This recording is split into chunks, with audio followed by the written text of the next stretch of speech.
वो मेरे पड़ोसी थे, अक्सर घर आते रहते थे। शरीर से काफी भारी भरकम थे और खाने पीने के शौकीन। घर में घुसते ही कुछ खाने की फरमाइश जरूर करते। कुछ खाने को ना भी मिले तो चाय तो जरूर ही पीते। घर में खासकर वो मेरी बुआ से जरूर बात करते, क्योंकि मेरे फूफा जी गुजर चुके थे। बुआ अकेली थीं, ऐसे में उन्हें मोरल सपोर्ट भी मिल जाता था। असल में उस शख्स की बातें इतनी अच्छी थीं, बात करने का तरीका, कोई भी उस पर यकीन कर लेता था। इसी वजह से शायद बुआ को उनकी बातें अच्छी लगती थीं, पर उसकी यही हरकतें परिवार में बुआ को छोड़ दूसरे को पसंद नहीं आती थी। पर बुआ की वजह से कोई कुछ कह भी नहीं पाता था। वो बुआ के ससुराल वालों की तरफ से दूर के रिश्तेदार भी लगते थे, इसलिए भी शायद ऐसा होता हो। वो दिन मुझे अच्छे से याद है। बारिश हो रही थी, जोरदार, झमाझम। बारिश देख मम्मी ने स्कूल जाने से मना कर दिया। अब बचपन में स्कूल ना जाने के लिए मम्मी ही कह दें तो कौन खुश नहीं होगा, इसलिए मैं भी खुश हो गई। साथ साथ मेरे भाई भी बारिश में स्कूल नहीं गए। वैसे मेरा एक छोटा भाई था, जो हमेशा मुझसे बड़ा बनने की कोशिश में लगा रहता, और दूसरा बड़ा भाई भी था। खैर, हमने बारिश के मौसम का लुत्फ़ उठाया और रूम में टेंट बनाकर खूब खेला। खेलते खेलते मैं सो गई, और जब उठी तो दोपहर के 3 बज रहे थे। बारिश तब तक रुक चुकी थी। मौका मिलते ही भाई भी घर से बाहर घूमने निकल गया। मम्मी सो चुकी थीं। मौका देख मैं भी घर से बाहर निकल गई। मुझे लगा मेरा भाई और बाकी पड़ोस के बच्चे बाहर खेल रहे होंगे, लेकिन जब बाहर गई तो वहाँ कोई नहीं था। मैंने वो सारी जगह छान मारी जहाँ वो हो सकते थे, पर मेरे हाथ कुछ नहीं लगा। मैं उनका इंतजार करने लगी। बहुत देर तक कोई नहीं दिखा। बगल में एक बांस की करची पड़ी थी। मैंने उसे उठाया और गीली मिट्टी में कुछ कुछ ड्राइंग बनाने लगी। तभी पीछे से अचानक भारी आवाज आई। मैंने पलट के देखा तो वही अंकल थे, वही जो बुआ से अक्सर बात करने आते थे। मैंने कहा, जी अंकल। उन्होंने पूछा, अरे तुम्हारी फौज कहाँ है, आज अकेली खेल रही हो। मैंने कहा, पता नहीं, बाकी लोग कहाँ चले गए हैं। क्या आपने देखा वो कहाँ खेल रहे हैं? कहीं आपके घर की तरफ वाले मैदान में तो नहीं खेल रहे? लेकिन वहाँ तो मम्मी ने जाने से मना किया है। उन्होंने मेरी बातों का जवाब दिया, नहीं वो वहाँ नहीं है, पर मैं जानता हूँ वो कहाँ खेल रहे हैं। मैंने कहा, सच में आप जानते हैं वो कहाँ हैं? उस अंकल ने अपनी गर्दन हिलाई और कहा, चलो मैं ले चलता हूँ।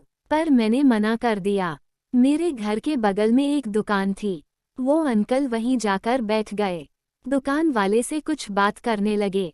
थोड़ी देर बाद उन्होंने मुझे फिर आवाज लगाई। मैं उनके पास गई। उन्होंने मुझे अपनी गोद में बिठाया और फिर कुछ बात करने लगे दुकानदार से। धीरे धीरे उन्होंने अपना हाथ मेरे फ्रॉक के ऊपर फेरना शुरू किया। वो मुझे नीचे छूने लगे। मुझे अजीब लगा, कुछ गंदा भी महसूस होने लगा।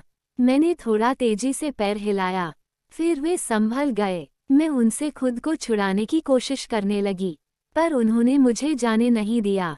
कहने लगे कि अरे क्या हुआ तुम्हें, अभी तो तुम्हें खेलने जाना था, चलो मैं लेकर चलता हूँ। फिर वो दुकानदार गुप्ता जी से कहते हैं, ठीक है मैं चलता हूँ, बच्ची को खेलना है भाइयों के साथ। गुप्ता जी ने कुछ नहीं कहा, जैसे वो जानते हो सारी चीजें। मैं उस अंकल के साथ नहीं जाना चाहती थी, पर उन्होंने मुझे जबरदस्ती गोद में उठा लिया और कहीं लेकर जाने लगे। मैंने उनको मना किया, पर उन्होंने मेरी बात नहीं सुनी। पहले मुझे वो एक दुकान ले गए, वहाँ कुछ चॉकलेट खरीदकर मेरे हाथ में पकड़ा दिया और कुछ जबरदस्ती मेरे मुंह में डाल दिया, ताकि मैं कुछ बोल ना सकूं। फिर मुझे वो एक सुनसान रास्ते की तरफ ले जाने लगे। मुझे कुछ ठीक नहीं लग रहा था, मुझे कुछ समझ में आ रहा था, मेरे साथ कुछ बुरा होने वाला है। चलते चलते वो मुझे आम के बगीचे तक ले गए और वहाँ जबरदस्ती मुझे चूमने की कोशिश करने लगे। मैंने अपना मुंह घुमा लिया और जिद करने लगी, मुझे घर जाना है, घर जाना है। जिस रास्ते से वो मुझे लेकर जा रहा थे, वहाँ मैं कई बार अपनी दोस्त के साथ जा चुकी थी। वहाँ के कुछ लोग मुझे पहचानते थे, मैंने कहा अंकल मुझे छोड़ दीजिए, घर जाना है, मम्मी ढूंढ रही होगी। वो मुझे और अंदर की तरफ लेकर जाने लगा, मानो जैसे उस दिन उसने तय कर लिया था कि वो अपनी गंदी मंशा को पूरी करके रहेगा। उस उम्र में मुझे नहीं पता था कि हवस क्या चीज़ होती है, लेकिन उसकी आंखों को देखकर समझ गई थी कि ऐसी हरकत करने वालों की नज़रें कैसे होती हैं। पता नहीं उस दिन उसके अंदर कौन सा जानवर था जो बाहर आना चाहता था और मुझे नोच खाना चाहता था। उसकी आंखें आज भी मुझे डराती हैं। वो अपनी प्यास बुझाना चाहता था, मेरा रेप करना चाहता था। वो रेप करने की जगह तलाशने लगा, मेरे मुंह में कपड़ा ठूस दिया, मेरे शरीर को गंदी तरह छूने लगा। मेरे फ्रॉक उठाकर उसने मेरे प्राइवेट पार्ट पर जोर से काटा। मैं चिल्लाई, जोर से चीखी, पर आवाज बाहर नहीं गई। वो मेरे तक ही रह गई, क्योंकि उसने मेरे मुंह में कपड़ा जो ठूंस रखा था। मेरे हाथ से उसने चॉकलेट छीना, फिर चॉकलेट का पॉकेट फाड़ा, मेरे प्राइवेट पार्ट पर लगाया और कुछ करने की कोशिश की। तब तक कोई बगीचे की तरफ उसे कोई आता हुआ दिखा।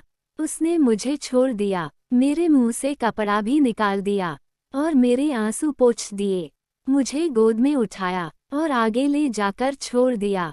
कहा खुद से घर चली जाओ, कहीं रुकना मत, सीधा रास्ता है। मैं रोते रोते अपने घर पहुंच गई। मम्मी ने देखा, पहले 2 थप्पड़ लगाए और गुस्से में पूछने लगी, कहाँ थी? शाम हो गई है, किससे पूछकर बाहर गई थी? मैंने कोई जवाब नहीं दिया, बोलती भी क्या? मेरी हालत उस वक्त कुछ बोलने की थी भी नहीं। मेरे साथ क्या हुआ और क्या हो सकता था, मुझे इसका इल्म भी नहीं थी। मैंने कुछ नहीं बोला, पैर धोए, कमरे में गई और सो गई। मम्मी को मेरा व्यवहार कुछ अजीब लगा। उन्होंने मुझे जगाया और पूछा क्या हुआ। मैंने कुछ नहीं बोला। कई महीने बीत गए, मैंने अपनी बात किसी को भी नहीं बताई।